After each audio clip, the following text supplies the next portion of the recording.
The next magic boxes. The next week is rained every day. The garden grew high and the leaves turned deep green. Everyone's tents faded, turning slightly yellow.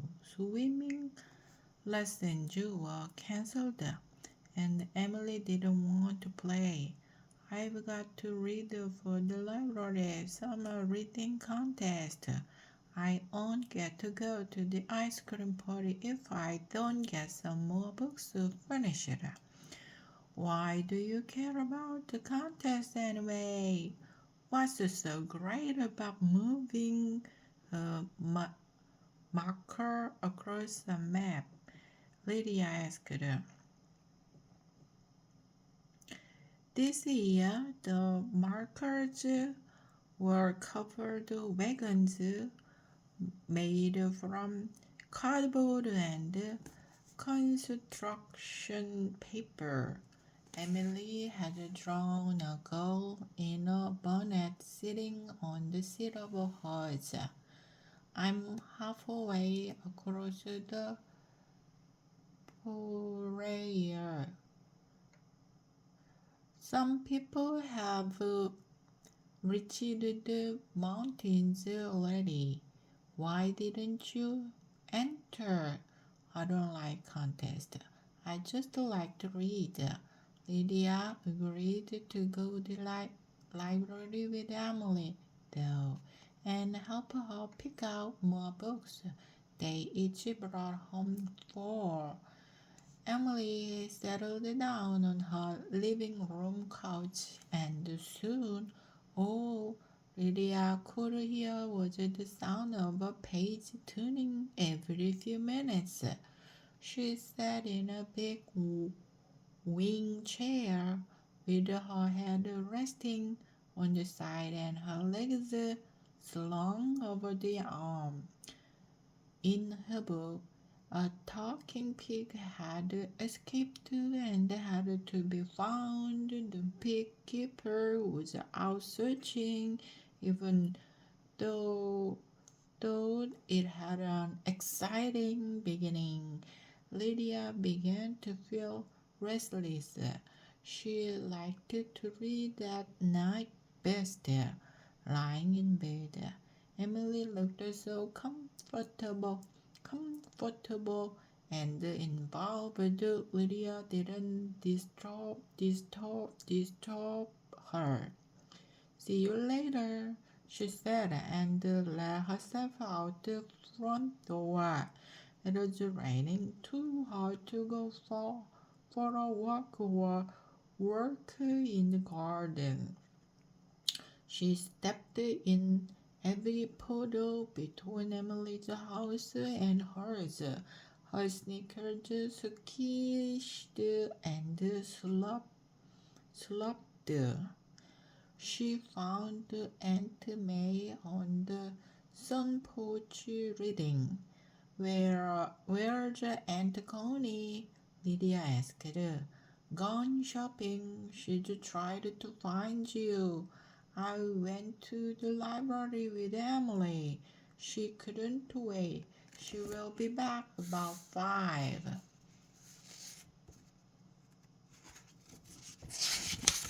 Lydia left the room and climbed the stairs slowly, letting each foot drag on the edge of the step. What would she do? If she'd gone with Aunt Connie, they could have had ice cream sodas at Jimmy's, where the seats turned all the way around and you could spin yourself while you waited. Aunt Connie always let her buy what she wanted, provided she had her own money to spend, even if it was something silly like a little ballerina statue or a pencil with a gumball machine on the end instead of an eraser.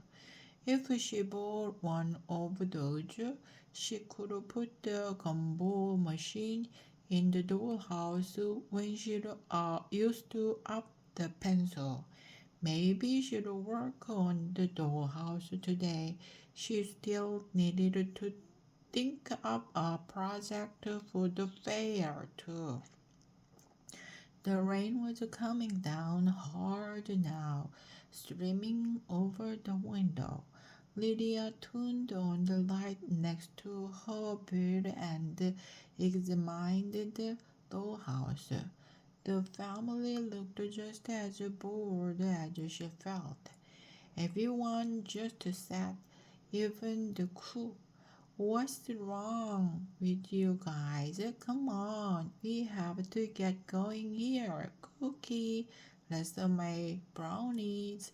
She put the cook in front of the table and set out a bowl and a pan. Kids, don't you want to help? Get down here and bother cook. Soon everyone was busy. Cook and the children clustered in the kitchen. Mother was at the piano. Father was at his desk and the baby was chasing the cat around the living room rug. Once she'd put everyone in place, Lydia couldn't think of anything else to do.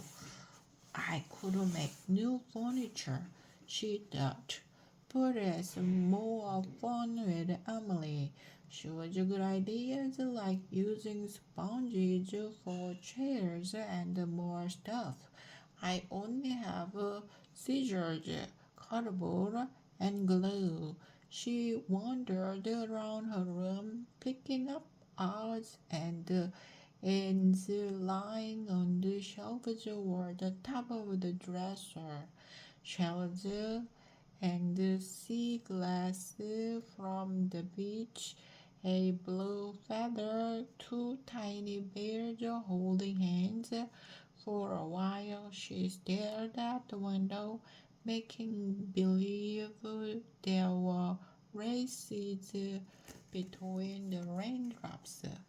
Picking two that were starting at the same time.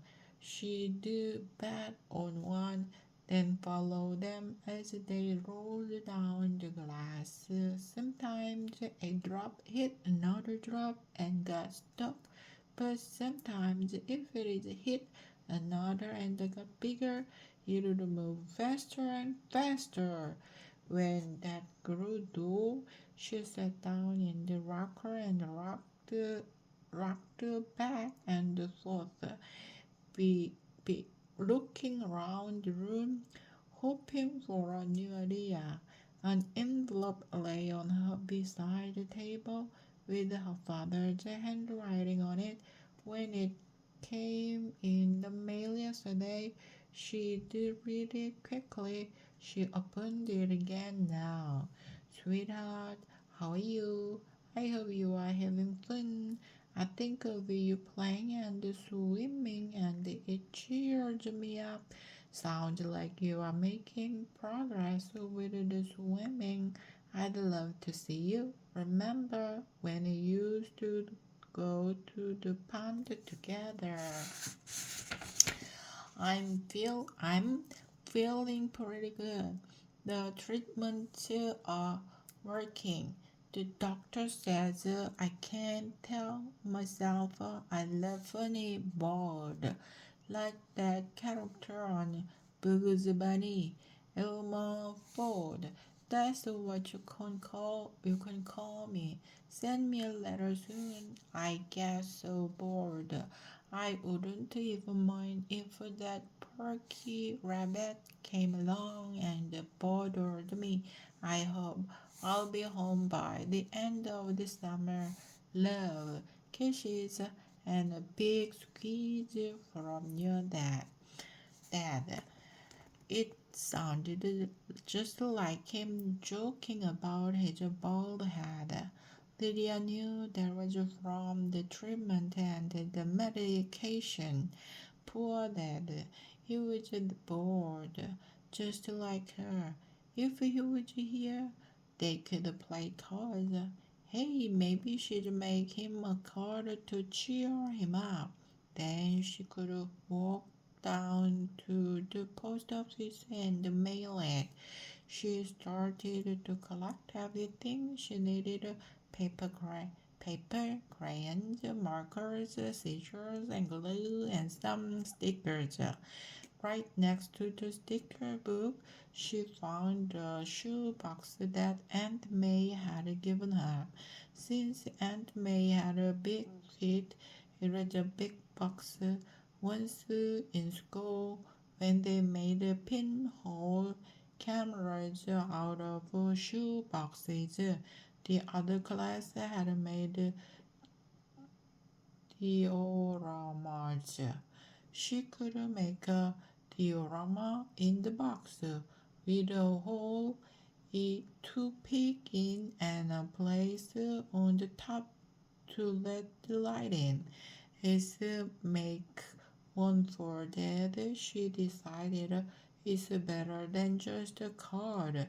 First, she cut a peephole in the front for viewing. The light flap would be on the lid. What could she put inside? What kind of a scene? She stared at the box, but the gray cardboard gave her no ideas. She looked at the dollhouse, but it didn't help her either. Then she looked out the window. The maple tree's branches swayed in the wind. The leaves slick with the rain. Trees. There should be trees in the diorama. That was sure. All different kind of trees. A forest with tall pine trees and leafy maples and silver birches. Birches. The construction paper pack had only two kinds of green: bright Kelly green and lighter yellow green, but the crayons had a few more tones: dark green, blue green, grass green. There were brown and black crayons for the trunks and silver for the birch trees. Soon she had made a dozen different trees and pasted their hinges inside the box. Some looked realistic, others she made up herself.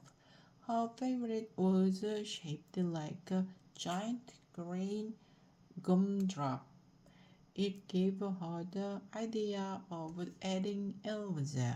Elves live in the forest.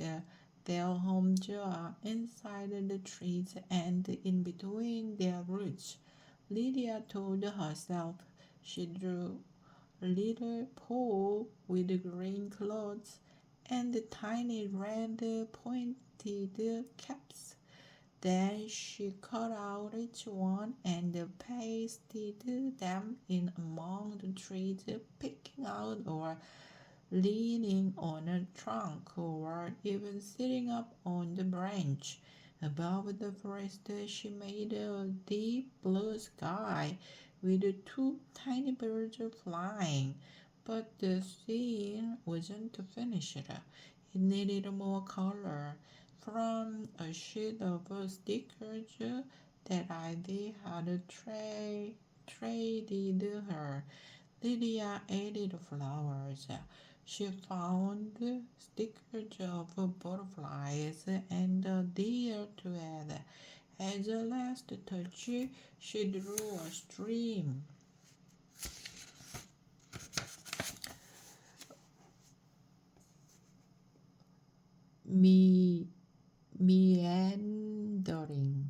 Meandering through the trees. The elves need a place to swim, she told herself, and water to cook with and wash with. Besides, the sound of the stream will be cheerful. She placed the cover on top and cut open the light flap. The tiny scene lit from above looked magical. It was easy to imagine yourself walking through the woods and meeting an elf.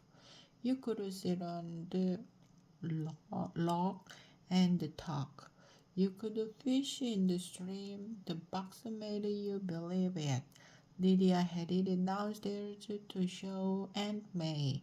Aunt Connie had come home in the meanwhile. Lydia showed the box to them both. This is so lovely, Lydia, Aunt May said with genuine delight in her voice.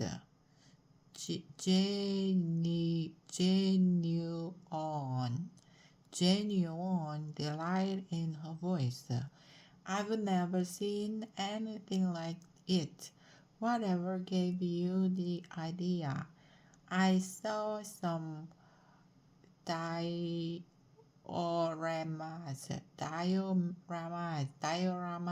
at school once, and there were stuffed ones at the museum that day I got bus sick. Aunt Connie squinted through the peephole. Then she put on her glasses and tried again. Good. Now I can see it's the enchanted forest. Oh, I love it. I feel as if I'm really there. Lydia squirmed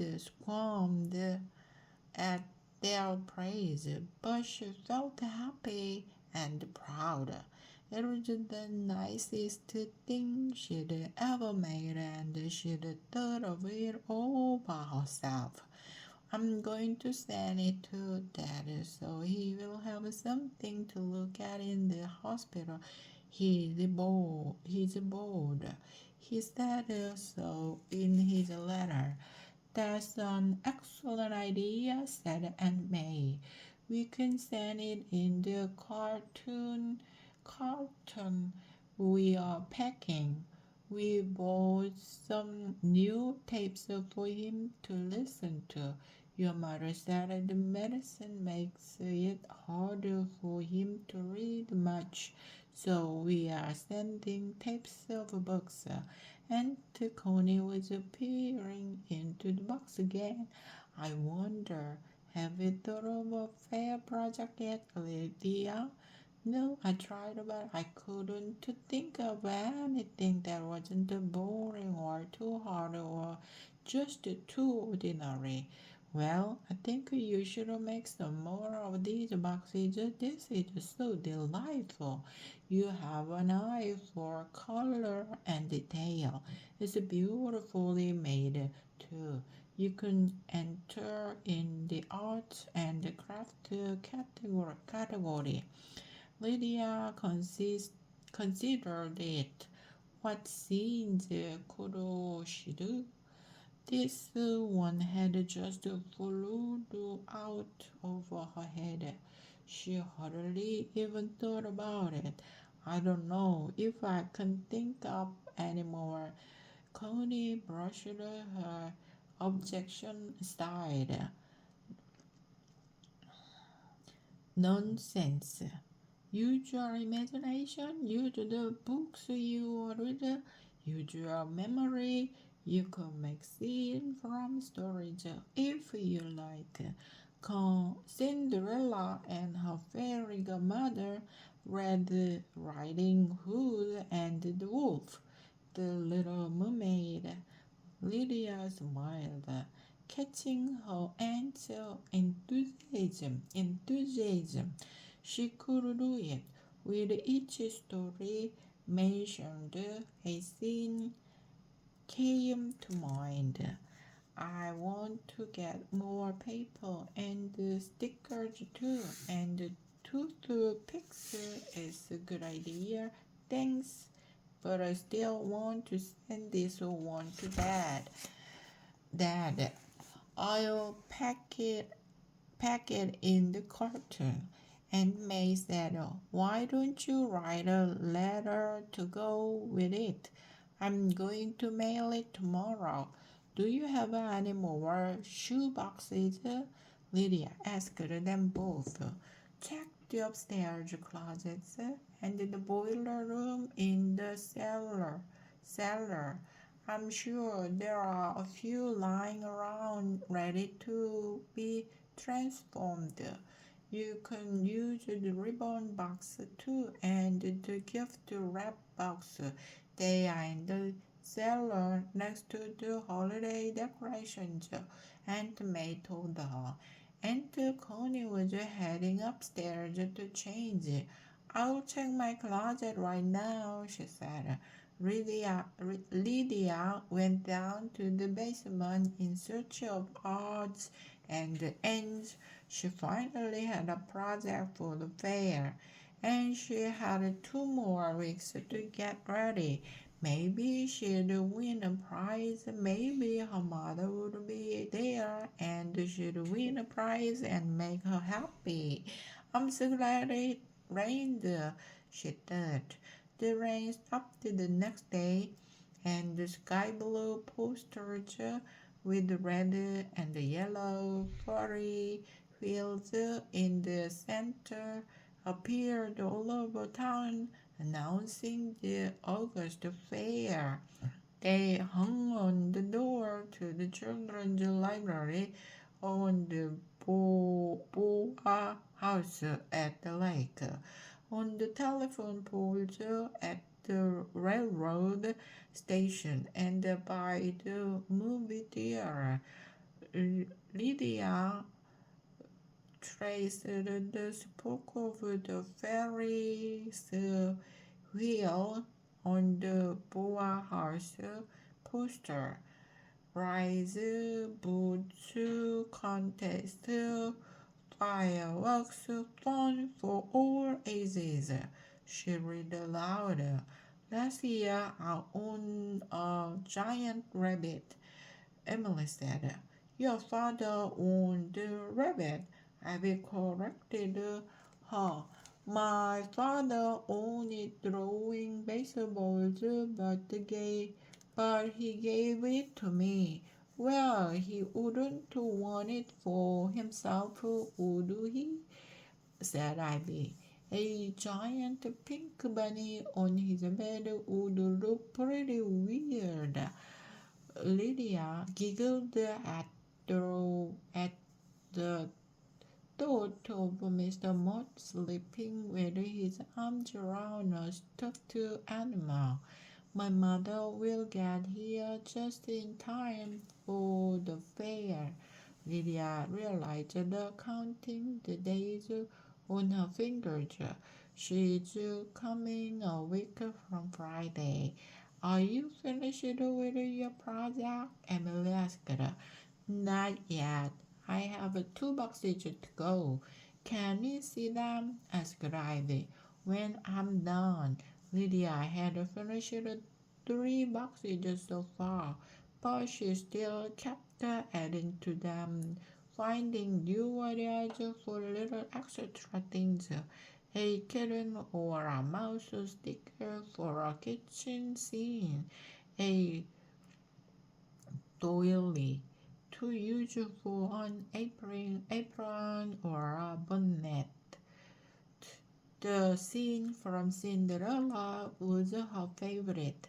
Cinderella was crying by the fireplace. In the center of the room, the fairy godmother had just appeared, looking slightly dazed.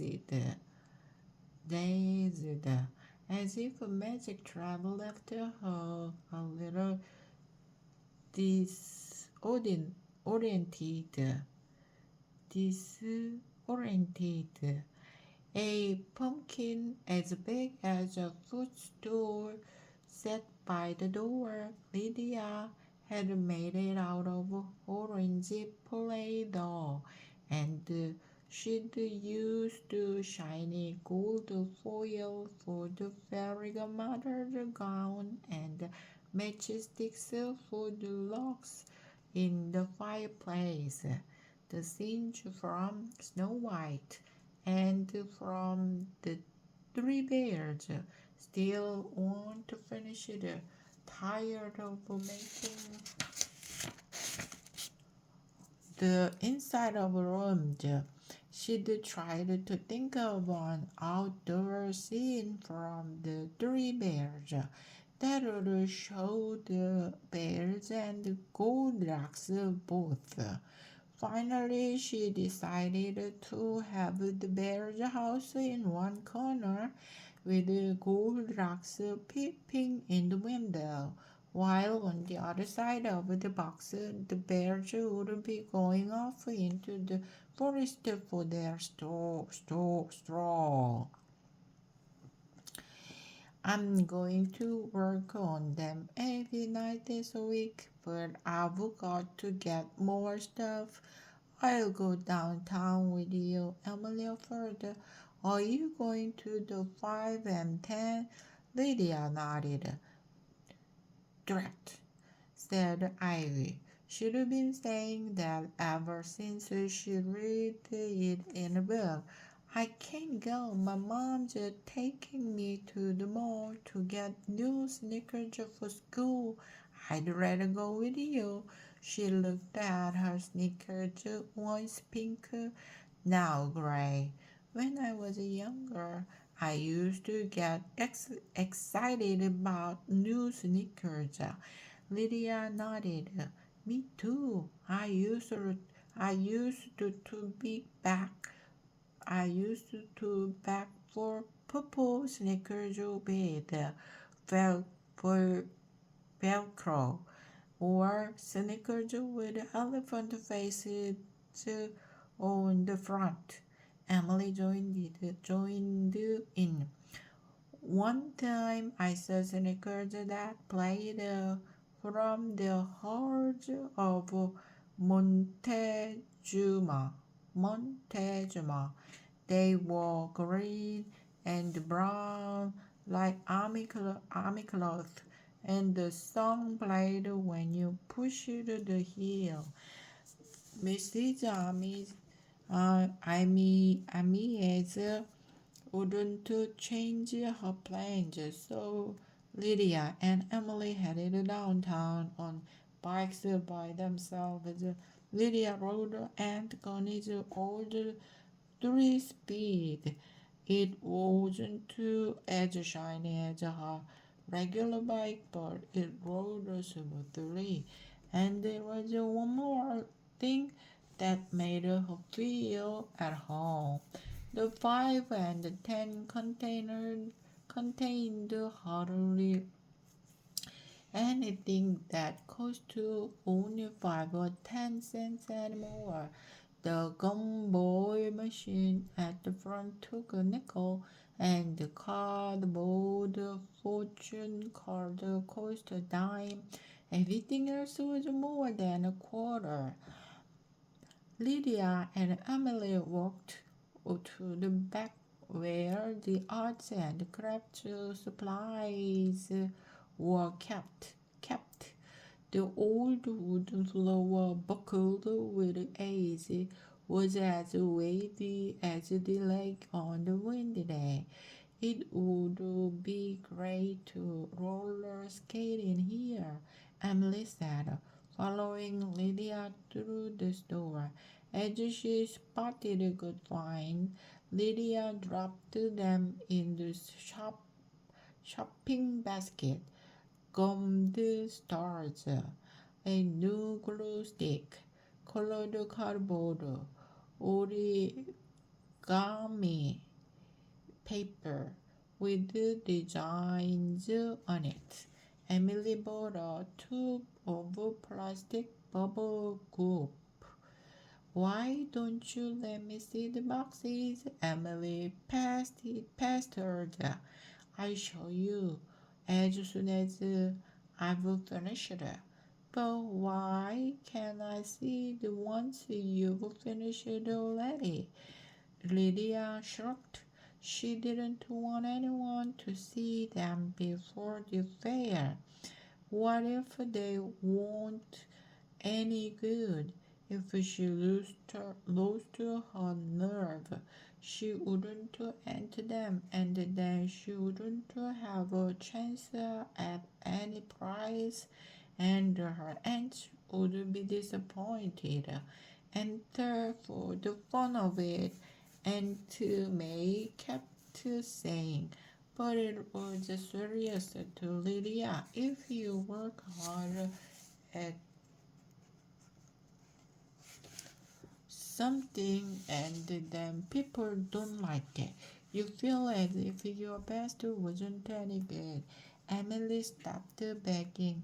They rode home and played badminton. I'm so glad my mother is coming, Lydia said when they were taking a break.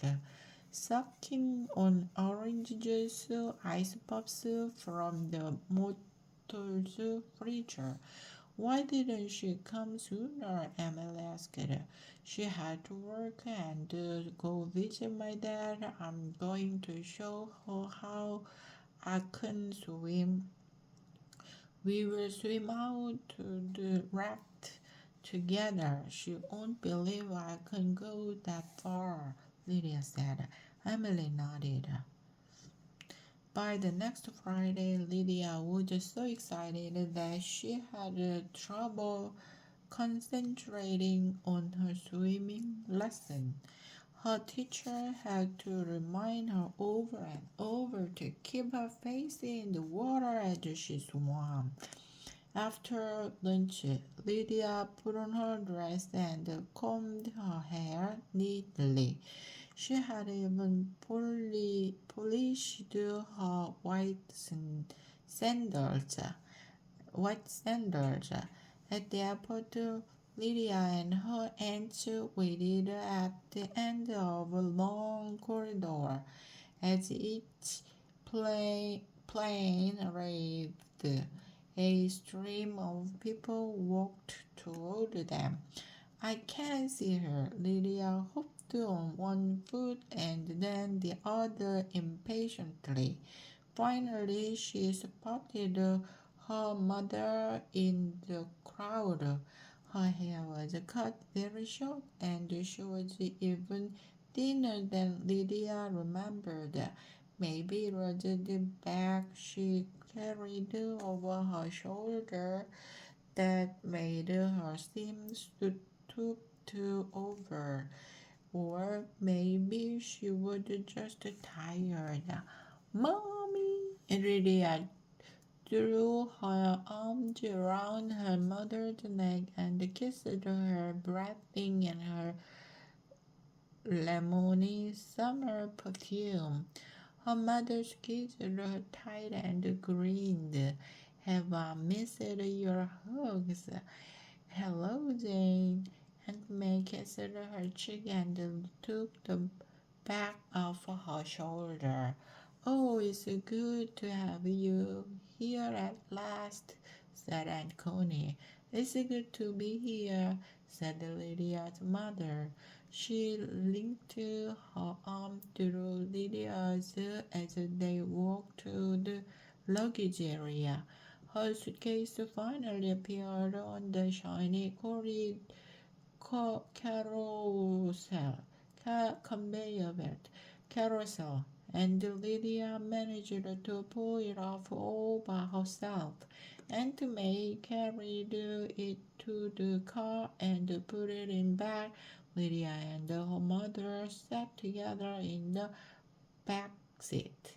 All the way home, her mother talked rapid fire about Lydia's father, the hospital, the doctors. She spoke quickly, but so quickly as if trying to get it all out so she would be done with it. The car pulled into the driveway of the old house. It's exactly the way I remember it, Lydia's mother said. We will put you in the front room next to the Ridley, said Aunt Connie. She's in your old room, but it's her room now. Lydia smiled to herself.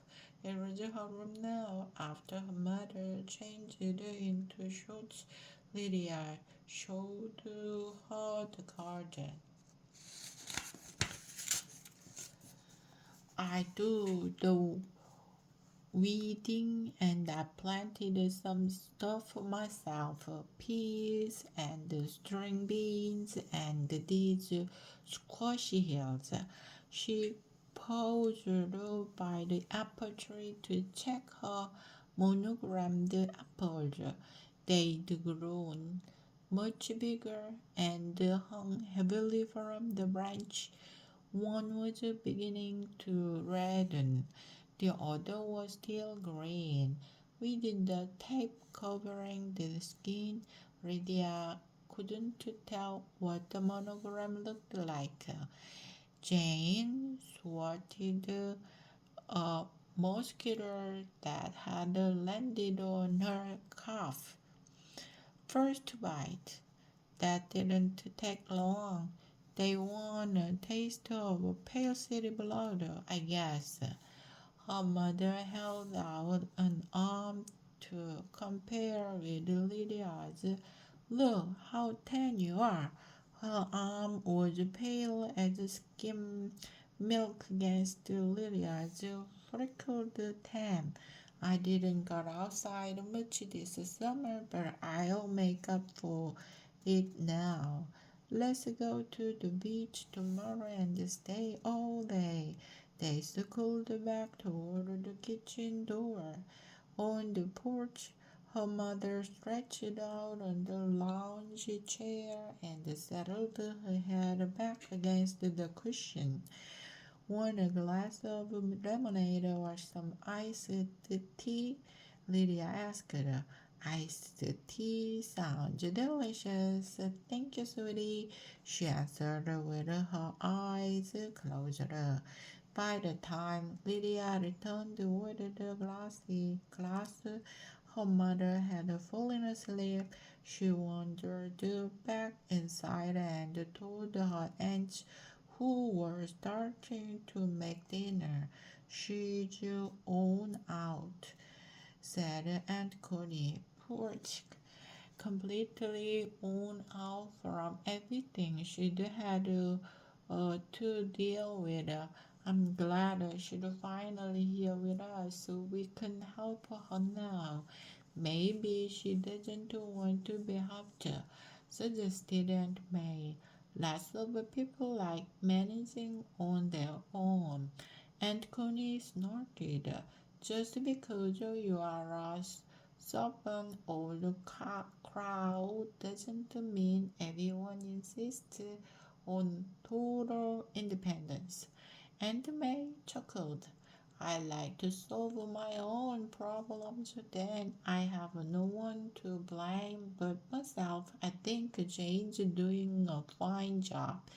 Certainly she is, but she's exhausted and she needed a rest. A rest, yes. Advice, no. Goodness, you sound as if I'm an interfering old biddy. So I'm a crow and you are a biddy. A pair of bird brains is more like it. May joked, making Connie laugh in spite of herself. Just to let her have a vacation. That's what she came for, to rest and see her daughter, right? She gave Lydia a pat on the back. Right? May asked again. Right, said Lydia, diving in the deep end. Jane slept until 10 the next morning. Then out at the lake she fell asleep on the blanket before Lydia could even show how she could swim. Let her sleep, said Aunt May. You can show her when wakes up. There's plenty of time. We are staying all day. Lydia read while her mother slept. She was in the middle of the third book in the series. She'd started during the rainy week. The Keeper's adventures had become more exciting and scarier. Now he had some friends along on the journey, a princess, a musician, and a strange furry creature who liked food, rhymes, and funny words. Finally, Jane opened her eyes and, squinting against the sun, smiled at her daughter. Did I sleep long? Half an hour, I guess. I feel baked. She propped herself up on her elbows and looked at the lake. It was a deep blue with occasional clouds reflected on the smooth surface. Want to come in for a swim? She asked. Lydia popped up like a piece of toast. Jane got to her feet more slowly and stretched her arms toward the sky, yawning still. She followed Lydia down to the water. Lydia splashed right in. Jane waded in more cautious, cau- cautiously, her arms wrapped around her middle. Let's swim to the raft, Lydia suggested. Can you really swim that far? Sure, I've done it before. She swam out once with Ivy, and she'd had to roll over and float on her back 3 times each way just to catch her breath. But this time she tried to swim slowly and smoothly. She stayed right behind her mother, who checked back often. By the time they reached the raft, Lydia was tired, but she hadn't run out of breath or gotten scared. They had the raft to themselves, feels just like a sauna out here, Jane said, patting the sun-baked board. She lay on her back, eyes closed. Don't let me fall asleep again, Lady. I'll be red as a tomato. You are really a good swimmer.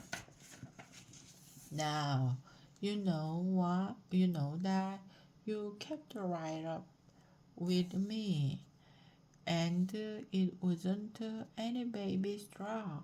The crow, all the way out. I'm impressed.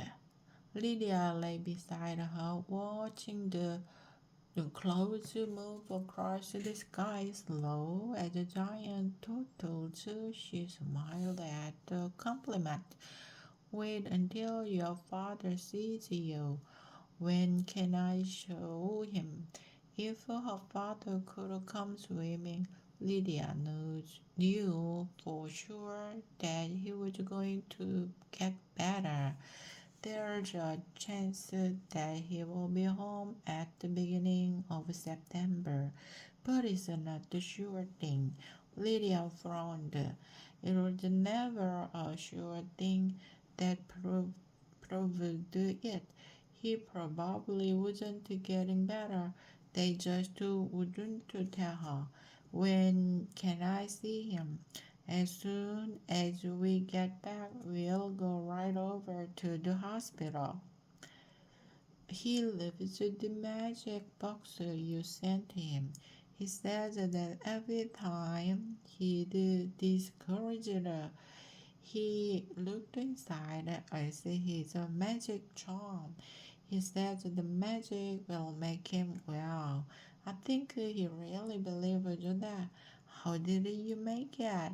I got a shoebox and made the trees, and then I just started putting in more things. And you thought of it all by yourself. I thought of that one all by myself then. And Connie thought I should make some for the fair and enter them in the art and craft division. So are you? Yes, sir. I made 5 boxes. Each one has a fairy tale inside. I entered them as a set. When can I see them? At the fair. And when will they tell the winners? I don't know. I forgot to ask Aunt Honey. She entered some forge, and Aunt May entered her giant tomatoes and her eggplants. I can't wait to see the boxes. I never knew you were so artistic, lady. I didn't know either. It just popped out. They lay on the raft quickly for a while, feeling it sway gently in the water. Lydia imagined she was floating on a lily pad like a Thumbelina. That would have been a good story for a box. Lily, would you like to learn how to dive? Her mother asked. Dive? Sure, it's not hard. You are such a good swimmer now. You could easily learn. You just have to get the angle right and keep your nerve up. But if you swim all the way out here, you've got plenty of nerve. Okay, I'll try it. Good. Jane was already on her feet. This is perfect. There's nobody around to make us feel silly. Lydia liked the way she said us. Stand at the side and curl your toes over the edge. Lydia walked to the side, feeling the raft deep as they both stood on the same side. The water was very close. Bend over and put your arms up by your ears. Point your fingers right down at the water. Bend over and put your arms up by your ears. Point your fingers right down at the water. Jane bent Lydia almost in two. Good. That's it. Now bend your knees and push off. And you will glide right in. Jane gave her a helpful little shovel and in she went. It was more of a crash than a glide. Water went up her nose and in her mouth. She came up spluttering. Great, Jane called. Lydia somehow found her way to the ladder and crawled back onto the raft, grateful for a solid surface. I don't think I did it right, she said. Try it again, Jane insisted. Reluctantly, Lydia let herself be folded, pulled out it, and pushed it off one more time. The water didn't go up her nose because she kept her chin tucked just as Jane had instructed. It still wasn't a glide, but it wasn't a crash either. Once more, Jane urged her. Tuck your chin, keep your arms straight, bend your knees and push off as slowly and as smoothly as you can. We will flow right in. You will glide like a minnow. Minnow. This this time she slid easily into the water. You did it. You really did it. Jane called, clapping her hands. Lydia tried it again and again, and each time her dives got smoother. Finally, her mother said, "You'd better rest a bit. We should swim back soon." But as they were getting ready to swim back, her edges swam out and Lydia showed off her diving again. "I would never believe this is the same girl who couldn't swim a minute ago," said Aunt Connie. Lydia grinned and dived off again. She could hardly believe it herself. She was diving in the deep end of the lake, and it wasn't even scary. It was fun. The August Fair. The fair opened the next day. Even Aunt May was excited. "I love the sound of the carousel." "Yes, and the Ferry wheel at night," Jane said. "The lights on the other ride glow in the dark, and you can see the stars too. From the top of it, you can see the steeple of the church on the green, all lit up against the sky. When I was a kid, I rode it every year." "Can I come with you?" Lily asked. "Only if you promise you won't rock too much." "I won't rock. It's a date." "How's those cookies coming?" Lydia was baking cookies for the fair picnic. Jane was frying chicken. Aunt Connie was making her famous coleslaw, coleslaw, and two pies, peach and blueberry.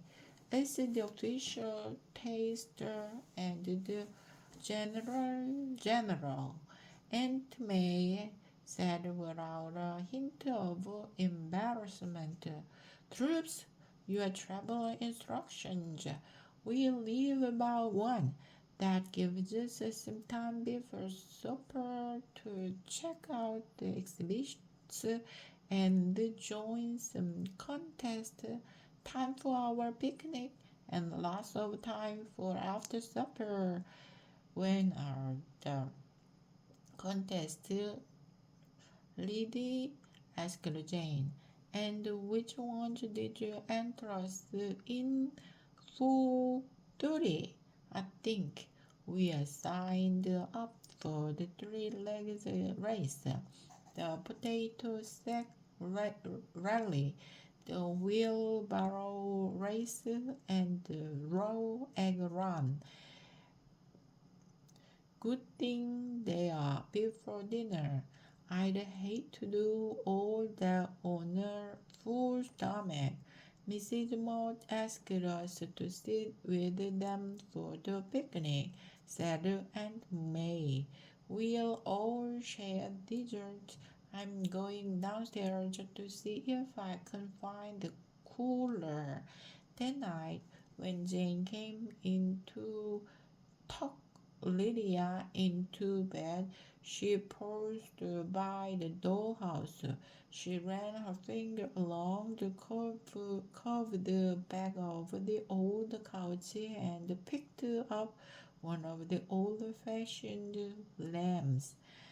There's just something special about this house, isn't there? No matter what you add or move around, it seems to stay the same. She picked up the tiny father doll and looked at him with a soft smile. I can't imagine anything sad happening to this family, can you?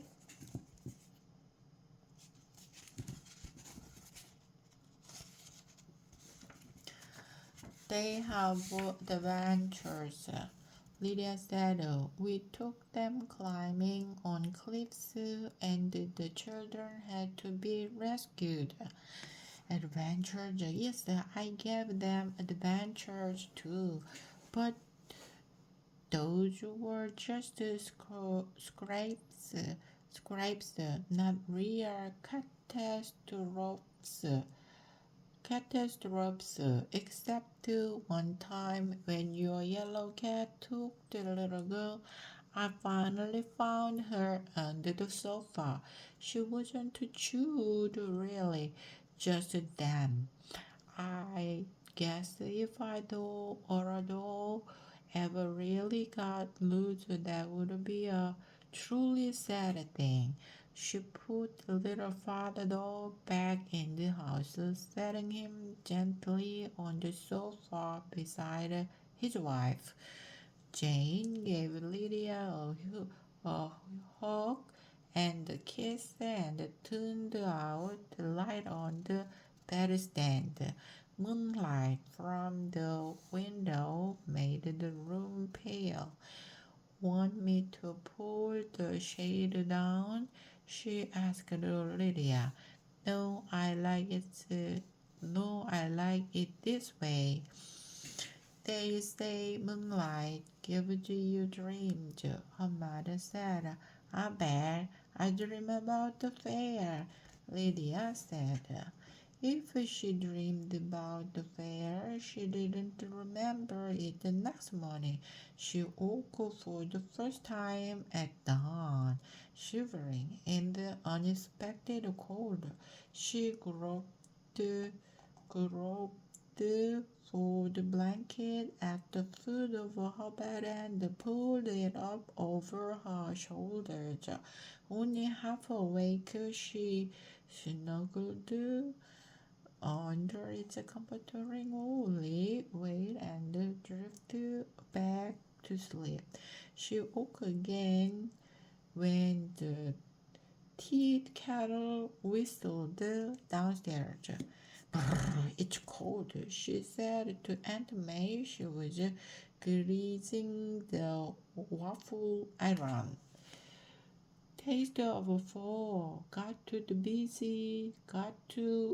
get busy and gather up those seeds and acorns. Lydia looked out the window at the marigolds with their bright round heads crowded together. Zinnias was still blooming and the geranium stood tall. Only the petunia were limp from last night's chill. On the way to the fairgrounds, Jane and the ants sang every song they could think of that mentioned a fair. May insisted on adding, "Take me out to the bell game," even though the other didn't think it fit. They parked the car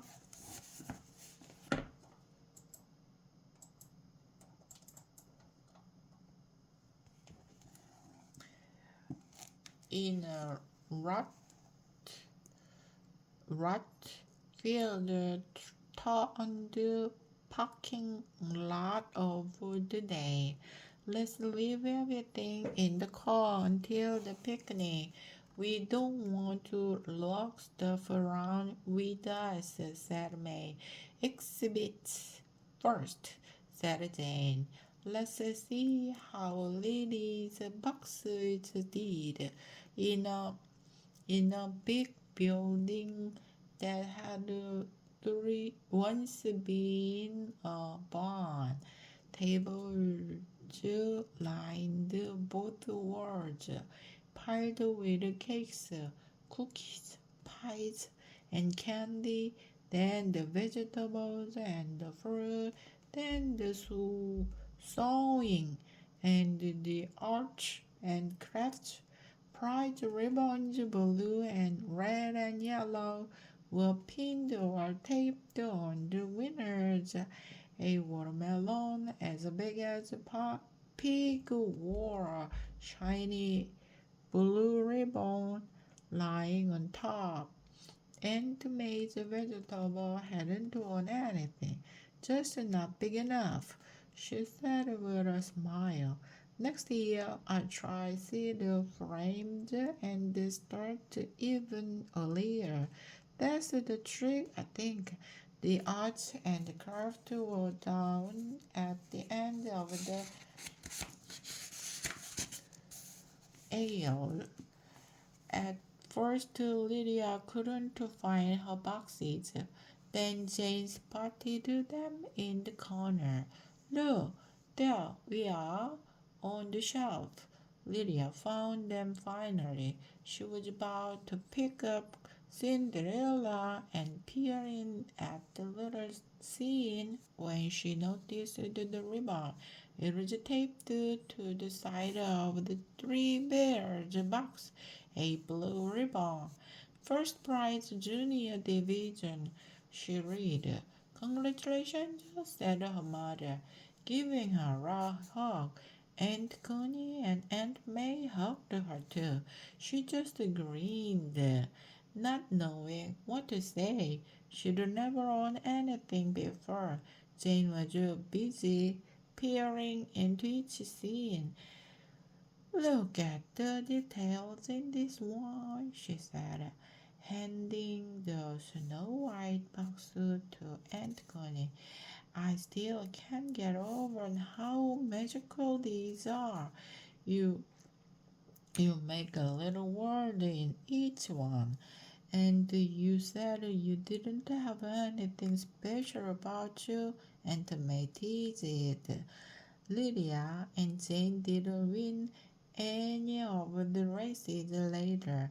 They stumbled over each other's feet in the three-legged race, and their wheelbarrow kept coming apart even though Jane tried to hold on to Lydia's legs.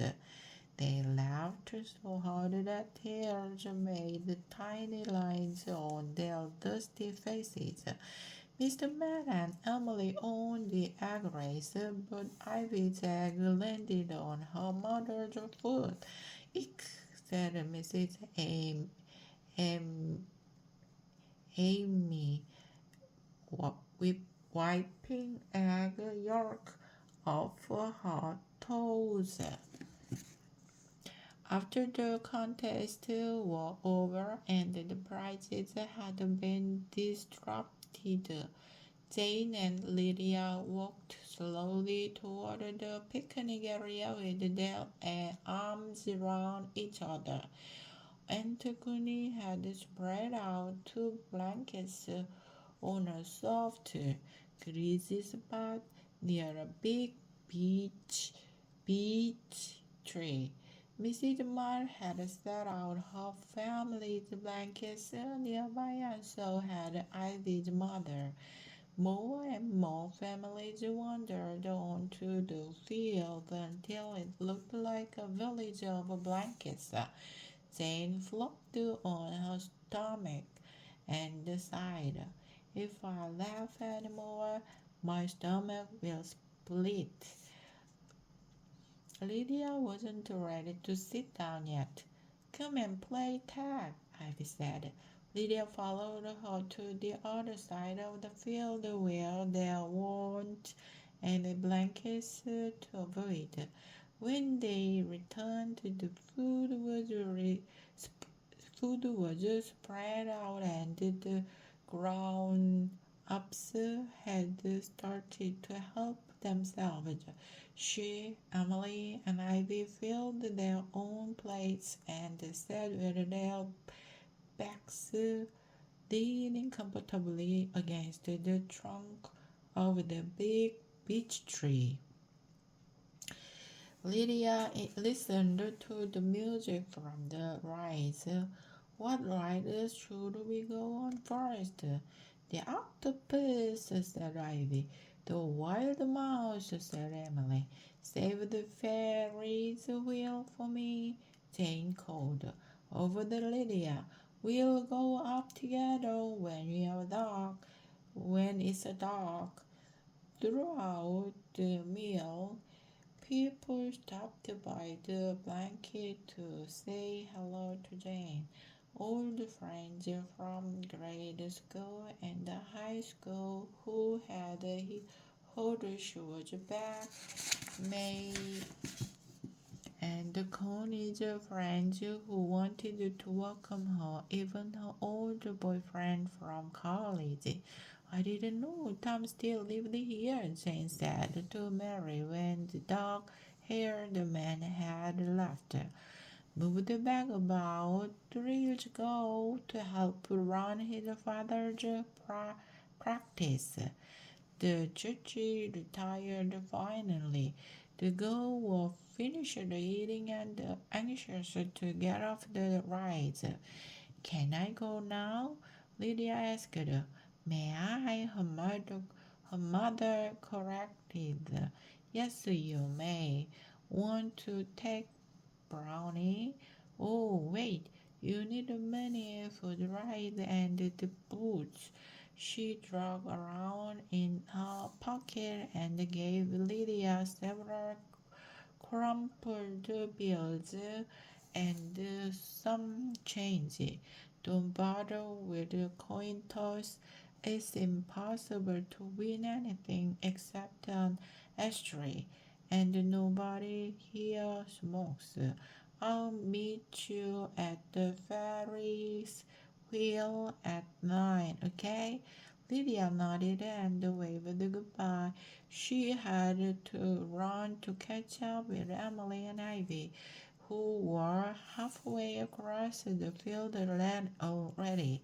The octopus's 8 legs ended in cup-shaped seats. The girls paid their money, hurried up the ramp, and slid into the empty seat together. It gets slippery when it twirls around, Ivy warned. You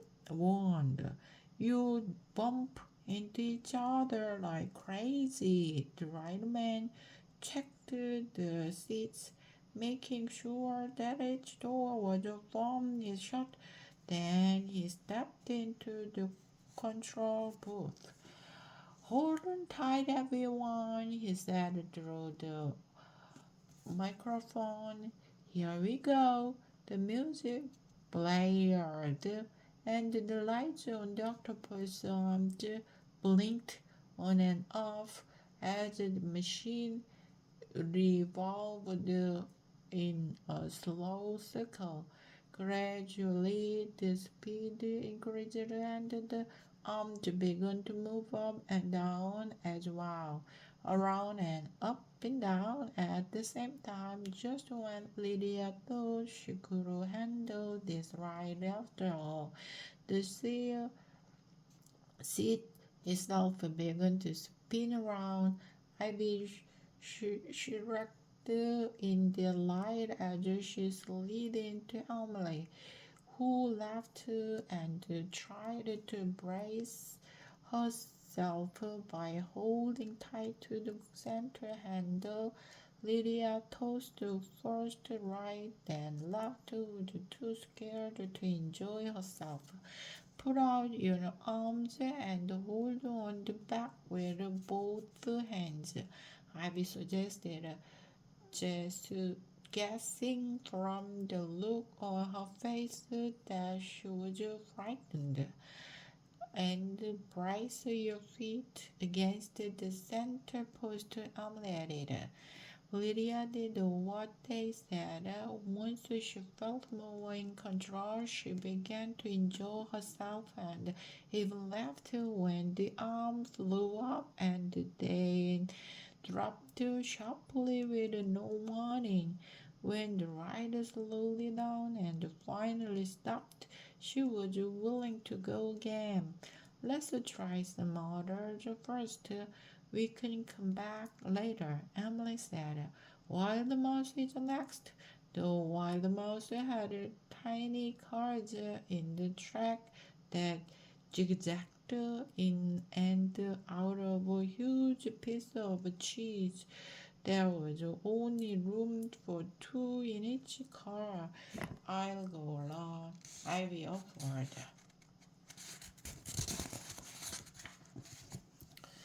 Lydia and Emily squeezed into one car, and Ivy climbed into the car behind them. Ski, ski, she called. Watch out for the cat. The little mouse car climbed the steep ride inch by inch, then whipped round the first corner and shut down the track. Zoom! It raced toward the edge. Ah! Lydia screamed. It looked as if the car would fly right off the track, but just at the last possible second, it turned abruptly, abruptly to the right, abruptly to the right, and dived down the side, leaving Lydia just stomach behind. Never, not for one instant, did the mouse slow down. So Lydia had no chance to look at Emily. She just clutched the bar and screamed until the ride ended with a jolt, jolt, jolt. To her surprise, both Emily and Ivy were grinning. That was great, Emily said. I like the place where it looks like it's going straight out onto the air, and then it turned instead. Lydia said nothing, but wiped her sweaty hands on her shorts and smoothed her hair back off her face. Next, they rode the carousel a few times. Never had the old merry-go-round looked so good. The horses went up and down gently, and if you wanted an even tamer ride, you could sit in the couch pulley by tigers. They each chose an outside horses so they could reach for the ring. Lydia's was black with red silk tassels and a purple saddle. Ivy's horse was white and Emily's was gray. By grabbing the pole and leaning out, Lydia could reach the rings with ease, but she got only silver rings, never brass. At night, she headed toward the Ferris wheel, then stood by the ticket stall, searching the crowd with her eyes. Hi, Mom, Lydia said. Oh, there you are. I was afraid I'd missed you. I went on the wild mouse with me. This is more my speed. Come on. I bought the tickets already. They stood in line for just a few minutes. The wheel circled smoothly, its little baskets swinging back and forth.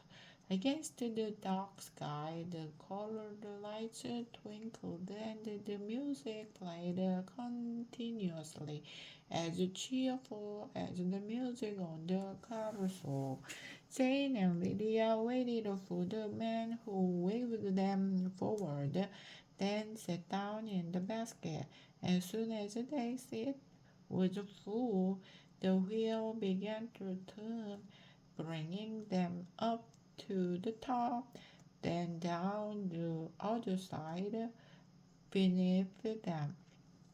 The entire park spread out, with its burst of color and shriek of laughter and excitement. Above them, the sky was dark, dotted with stars, quiet and mysterious. Look over to the right, Jane pointed. The moon is rising. Lydia spotted a round shape threading through the trees. Who knows if the moon drew a balloon? Jane said. That's what coming said. E coming said. It doesn't look like a balloon, doesn't it? The wheel came to the gentle stop, leaving them hanging just below the top. Oh, good, said Jane. What a view! Look how tiny the town is, lady. You can see almost to the lake. I think, don't you live it here? Lydia nodded. She loved the old house and her aunt's eccentric eccentric Mr. March called them off the center, not the usual sort, and she loved her friends. They'd made her feel welcome. She loved the town itself with its old trees and the big yards, its street empty enough for games of kickball and hopscotch. I wish we could live here, Mom. Would you like that? Jane stared up at the stars. Lydia nodded. Maybe we will think about it when Dad is better. It would be lovely to be closer to May and Connie. I miss having family nearby. We will talk to Daddy about it when we get home. The wheel began to turn once more. When they reached the bottom, Jane said, Let's go again.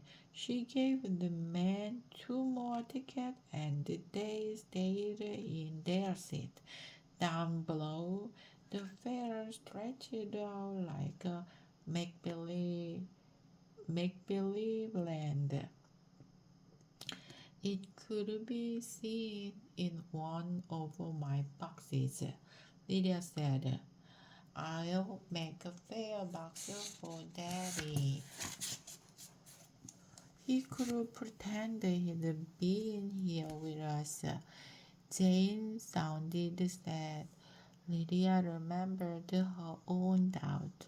Mom, is Daddy really going to get better? Jane squeezed her hand.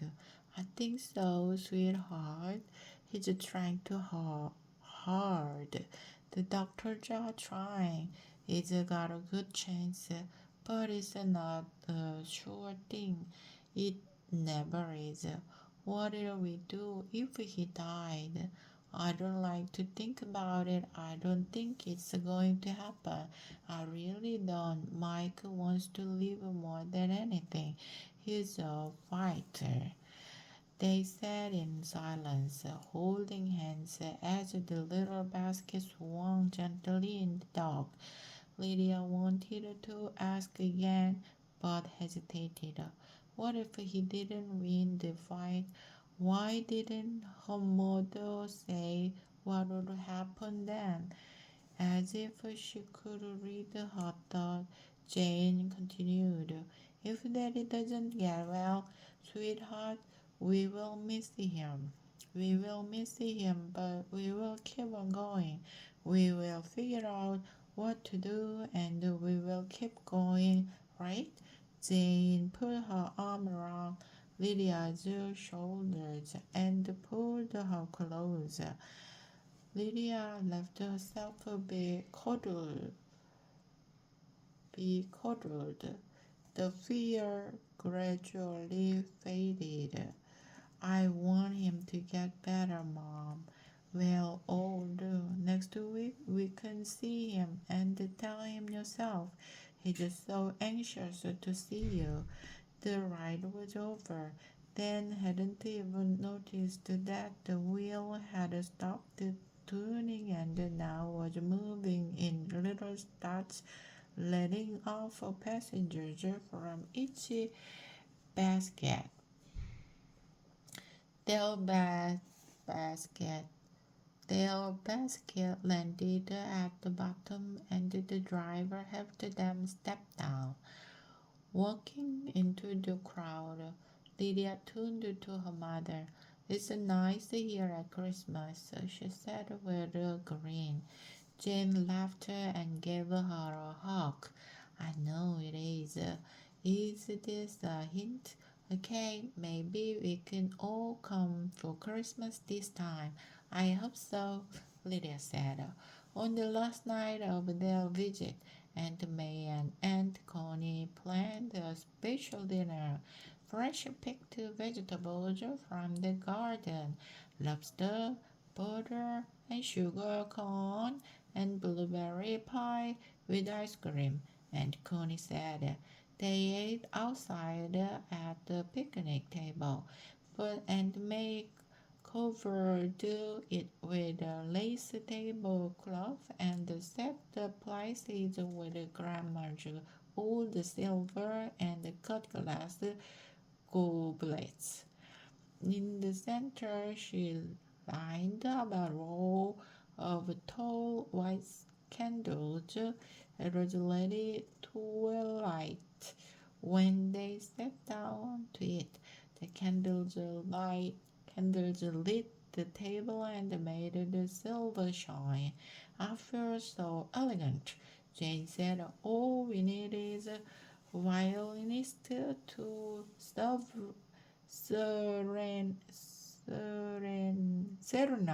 us. Violinist serenade us. I'll whistle, Lydia offered. Somehow, I doubt if it will have the same atmosphere, said Aunt May. Just concentrate on your lobster. At the beginning of the summer, May had taught her how to break the claws and scoop out the meat. I wish we could stay longer, Jane said. You will be back, said May. Try for Christmas, Connie said. It would be wonderful to have everyone together for a big celebration. We can have a turkey or a goose. That would be fun. A Christmas goose and plum pudding. Connie pointed at Lydia with her fork, and you can make cookies and string the popcorn. Lydia smiled, remembering last year Christmas caroling with Emily and Ivy, building snow families and going sledding. But this time maybe her father would be along and they could ride the big tobe, tobo, tobong, toboggan, toboggan, toboggan together. I promise we will try to make it. There is nothing I'd like more, Jane said, to have Mike get better and come here for the holidays. That's my idea of heaven. While the grown-ups talked, Lydia stared out at the yard and the garden. It was dark now, and the line between the garden and the trees blurred. blurred. The moon gave a little light, but the stars outshone it. Since she missed the first star, she changed the wood of the lime. Starlight, star bright, all the stars I see tonight. I wish I may, I wish I might have the wish I wish tonight. The next morning, Emily and Ivy were sitting on the front step when Lydia carried her suitcase out to the car. Surprise, your aunt said we could come to the airport, Emily said. Ivy was hiding a package behind her back. Lydia spied one on the step behind Emily too. Wait just a second. I'll be right down again, she said.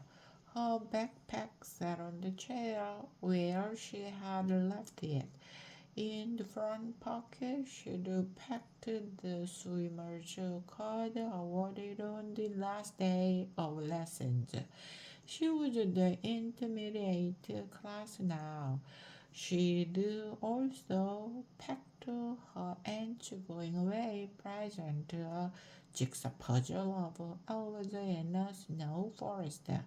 It reminded us of the magic wood that you sent to your father and of the conversation we had at night.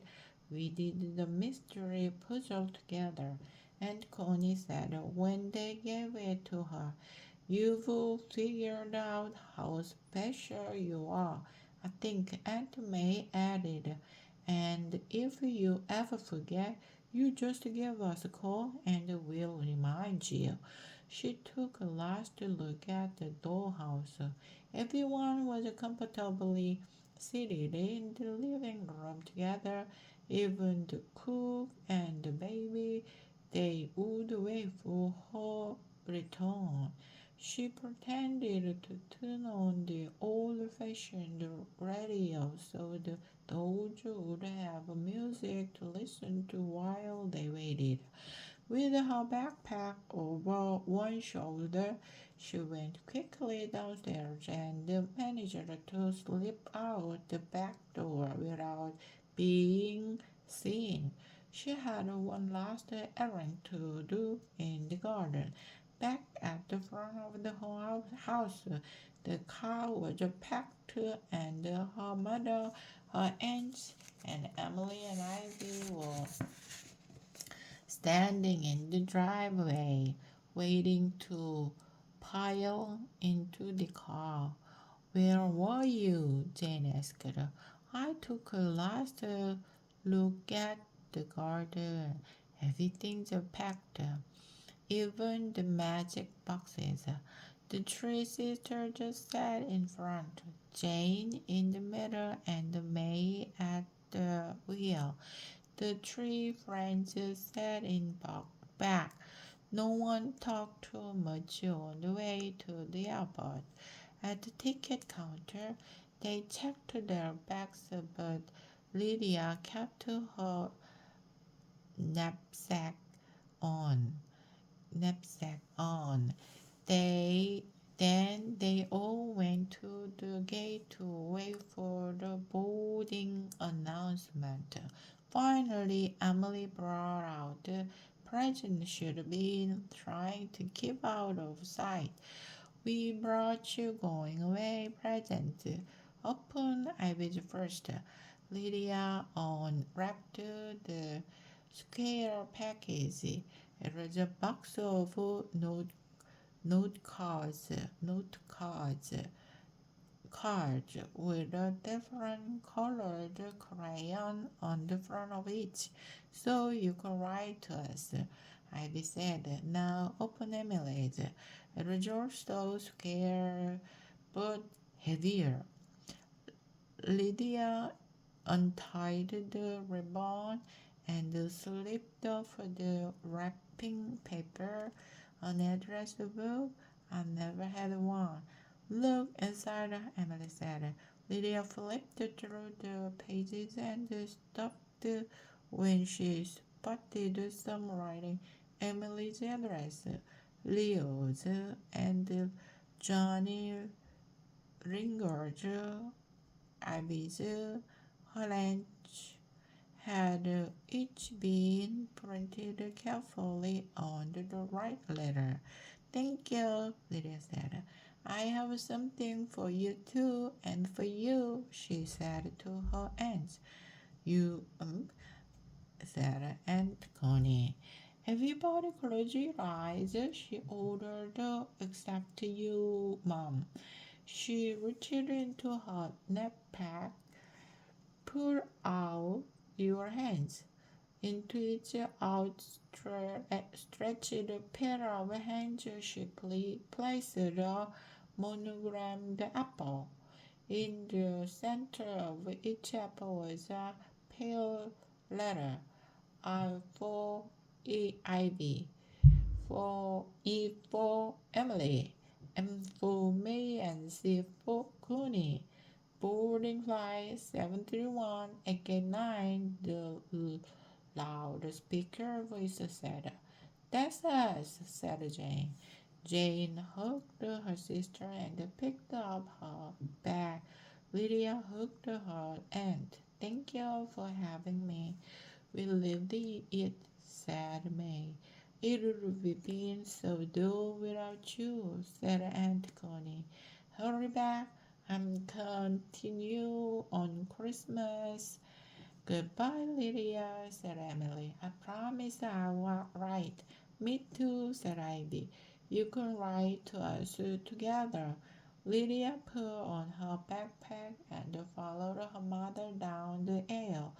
Before passing through the door to ramp, she looked back and waved, wanting one last glimpse of the 4 people who had made this summer special, and May tall and thin as ever, Aunt Connie waving with a sad smile on her face, Emily and Ivy standing with their arms around each other's shoulders waving. I'll be back, called Lydia.